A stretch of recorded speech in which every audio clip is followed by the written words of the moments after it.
back to the volume, I really want to touch on upper body pulling. We talk a lot anytime volume comes up, because squat programs are so sexy and everybody wants the new coolest one and thinks there's some magic potion to it. But yeah, which is awesome. Yeah, for all of us. You should totally check ours out. Exactly. But the upper back training, I think it's clearly very important, especially a lot of rowing. But do you have any numbers or rep ranges that you like to hang out in as far as upper back rowing? I don't big really pulls? go to singles there or really triples, because it's about, they need to be able to sustain, a contraction for a long time. It's really about isometric contraction in the back, because there's not a lot of flexion extension. It's just there. So, I keep the reps higher.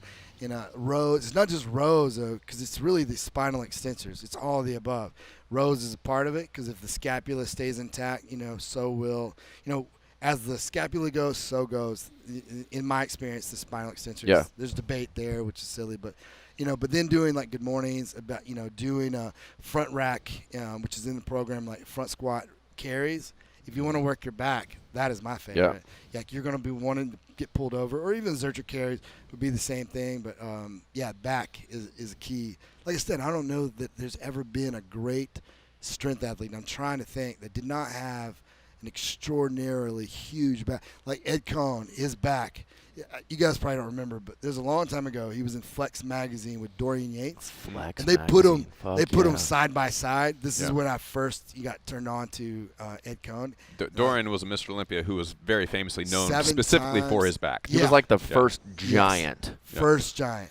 But here he was going against the best powerlifter of all time, and their backs were pretty darn close. Yeah. Obviously, Ed was not tanned up. He's super pale and white. Work on that, Ed.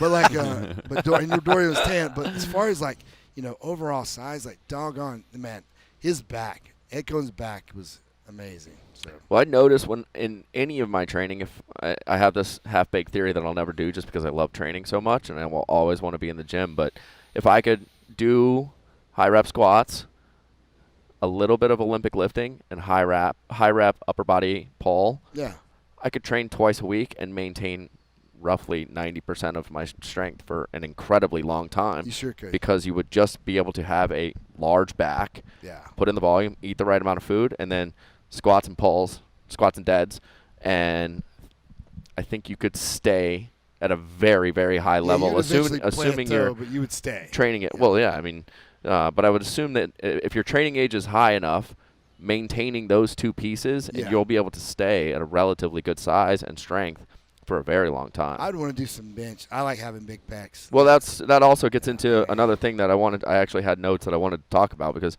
the ratios of pulling to pushing. Right. If there's a single thing that I do, overhead pressing I do a lot of.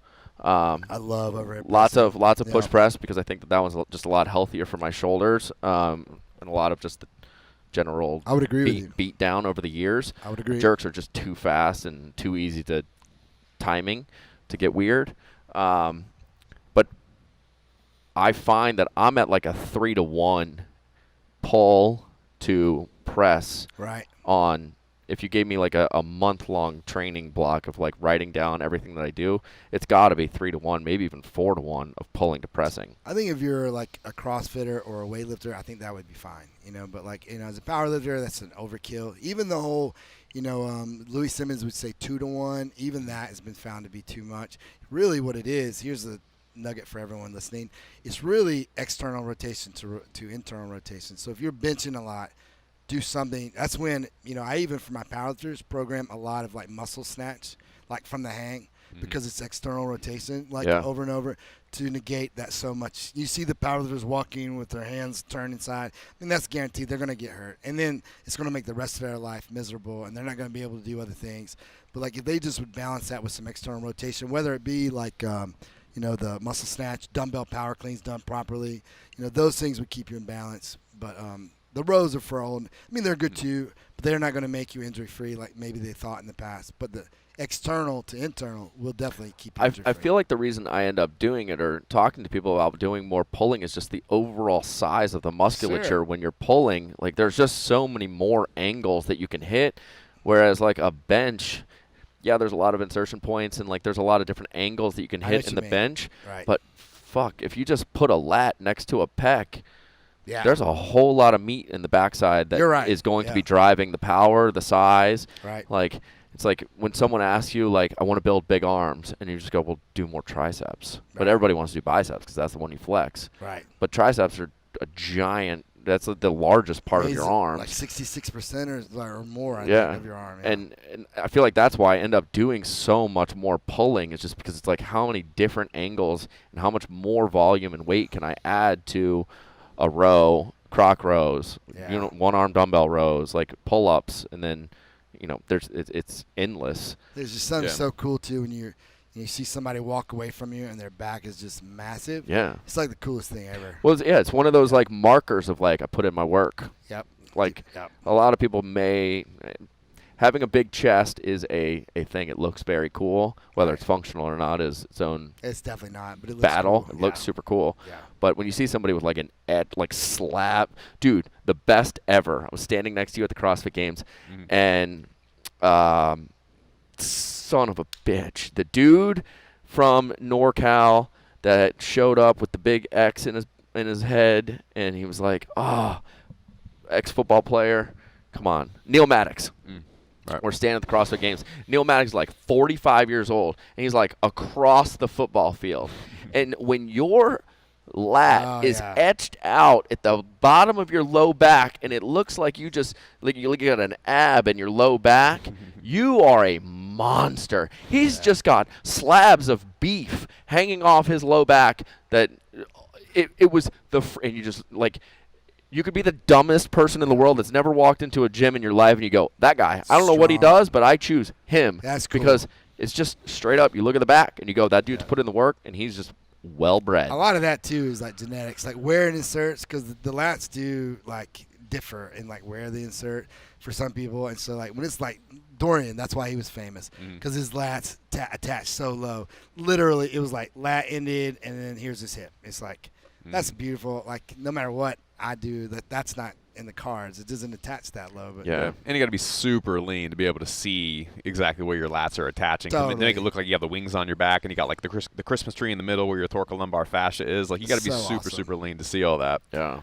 Which Dorian certainly was, especially pre-contest. Yeah. 4%. And then he looks so gangster. That's why I love Dorian, because he lifted like semi like a power lifter. He would look at the end. He was so. He had a torn bicep, a torn pec. Like he was like a warrior bodybuilder. Like he looked all deformed, but just incredibly huge, and like he looked like a cartoon character. Like he was my favorite. I want to go there someday. I met him and we've talked, but I want to go to his gym. It was real famous back in the day. He's from Great Britain. He's from London. Yeah. There's some like dungeon gym in the basement where he I was about to say, trained. it's in a basement somewhere. When he was talking about it at Rogan, when he was on Rogan, it was like, God, I want to go there, but I don't even know if they got air He was in on that Joe place. Rogan. Yeah, he also has a really good one on London Real. If you want to go listen to him talk about I his should kind of ask his him. current life, I love. we got to get him on the show. He's 100%. Yeah. Yeah, I would love to get him on the show, man. Like I loved him. Well, Well, he used to talk about like the insanity of his leg days, like it just crippling yeah. people, and, Yeah. and the amount of like volume and the what bodybuilders Brutal. also take things. So like when you look at their training, it's like, especially when they're doing like a lot of isolation stuff, but it's like we're gonna do the full squat, and then when that's too heavy, we lighten the weight, and we're gonna do these like massive drop sets, and then we're gonna do like a superset on top of that, and then we're going to do like even more partial reps, Right. and every single range of motion is 15 to 20 reps until you throw up, He's and then to we lighten the failure. weight a little bit. He was a hit guy. Yeah, Yeah, he was a and Mike he- Mentzer go to failure. He would choose like 8 to 10 exercises and do 1 to 2 sets to failure on each of them. I know because I tried it. I did the muscle fitness and I tried it. I mean, I got huge, but I was dying. I didn't get a lot stronger, but I was jacked. Yeah. But yeah, I love that guy. I wouldn't think you would get much stronger on that. No, because just now that I understand what Dr. Stone, I got to send you guys that study.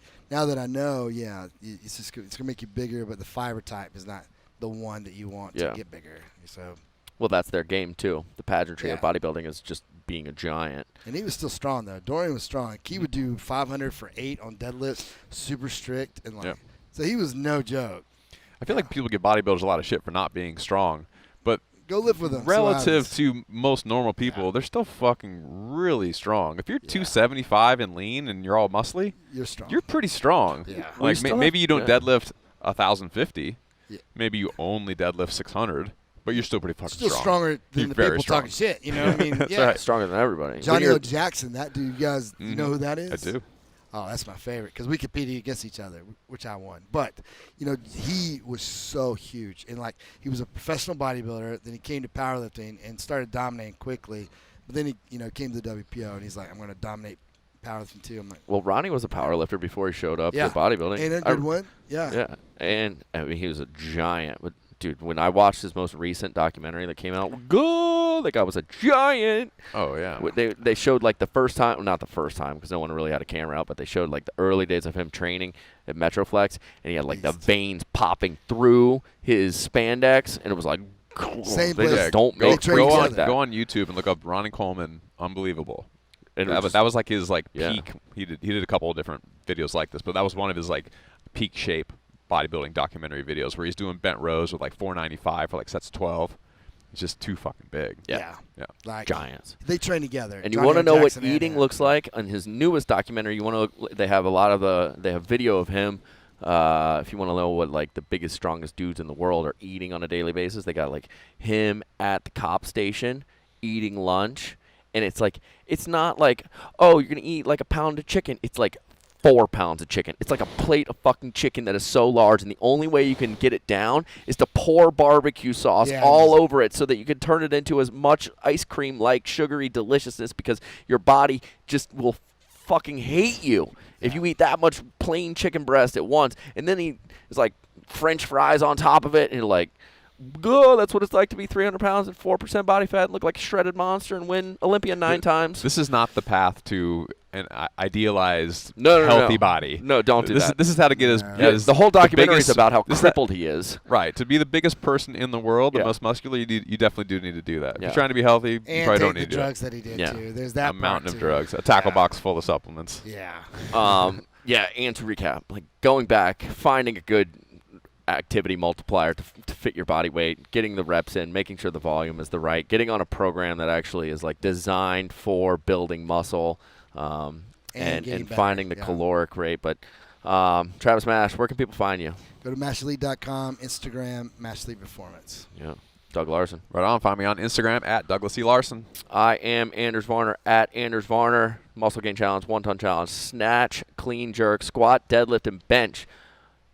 Lifetime goal, 2,000 pounds. Ladies, 1,200. You can get over and download our free 97-page ebook at onetonchallenge.com/stronger. We'll see you guys next week.